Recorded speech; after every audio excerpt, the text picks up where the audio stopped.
নিম্নচাপের প্রভাবে উত্তাল সাগর, বড় বড় ঢেউ তীরে আছড়ে পড়ায় পটুয়াখালীর কুয়াকাটা সৈকতের বিচ রোড এবং ট্যুরিজম পার্কের অন্তত আধা কিলোমিটার অংশ ভেঙে সাগরে বিলীন হয়ে গেছে। বিস্তারিত জানাতে সমুদ্র সৈকতে আছেন সহকর্মী শিকদার জাবির হোসেন। সরাসরি যাচ্ছি তার কাছে।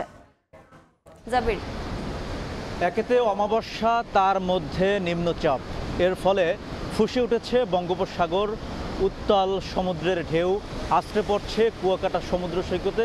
ঢেউয়ের তীব্র তাণ্ডব লীলায় ইতিমধ্যে কুয়াকাটা সৈকতের বেশ কয়েকটি জায়গা ক্ষতিগ্রস্ত হয়েছে। আমি এই মুহূর্তে রয়েছি কুয়াকাটা সড়কের ট্যুরিজম পার্ক এলাকায়। এখানে দেখতে পাচ্ছেন কুয়াকাটা সৈকত লাগোয়া যে সি বিচ সড়ক, এই সড়কটি ঢেউয়ের তীব্র তাণ্ডবে কিন্তু বিধ্বস্ত হয়ে গেছে। আমরা দেখতে পাচ্ছি এখানে ক্ষত চিহ্ন কিন্তু স্পষ্টভাবেই দেখা যাচ্ছে।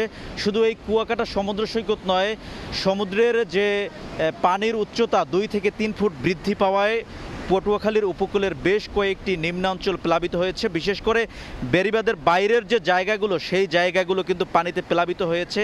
সেই সঙ্গে বিভিন্ন স্থানে বিধ্বস্ত বেড়িবাঁধ বা নাজুক বেড়িবাঁধ দিয়ে পানি প্রবেশ করেও সেখানেও লোকালয় প্লাবিত হয়েছে। আমরা খোঁজ নিয়ে জানতে পেরেছি রাঙ্গাবালির যে বিচ্ছিন্ন দ্বীপ চরমন্তাজ এবং চালিতা বুনিয়া, এই দুটি ইউনিয়নের বেশ কয়েকটি গ্রাম পানির নিচে রয়েছে। গতকাল কিন্তু পানিবন্দী ছিল এবং জ্বরের সময় পানিতে বন্দী থাকে এবং ভাটার সময় তারা আবার শুকায়। প্রতিদিন 2 দফা জোয়ারের পানিতে ডুবতে হচ্ছে, ভাটায় শুকাতে হচ্ছে। এভাবে করে গত 2 দিন ধরে উপকূলের মানুষের জীবনযাত্রা ব্যাহত হচ্ছে। বিশেষ করে শ্রমজীবী যে মানুষগুলো রয়েছে তারা কিন্তু খুবই কষ্টে দিন পার করছে, তাদের আয়ের উৎস বন্ধ হয়ে গেছে। আমরা দেখেছি সকাল থেকে থেমে থেমে বৃষ্টি হচ্ছে, মাঝারি থেকে ভারী বৃষ্টিও কিন্তু আমরা লক্ষ্য করেছি। হঠাৎ বৃষ্টি আবার হঠাৎ রোদ, এরকমেরই কিন্তু একটা অবস্থা আমরা দেখতে পাচ্ছি।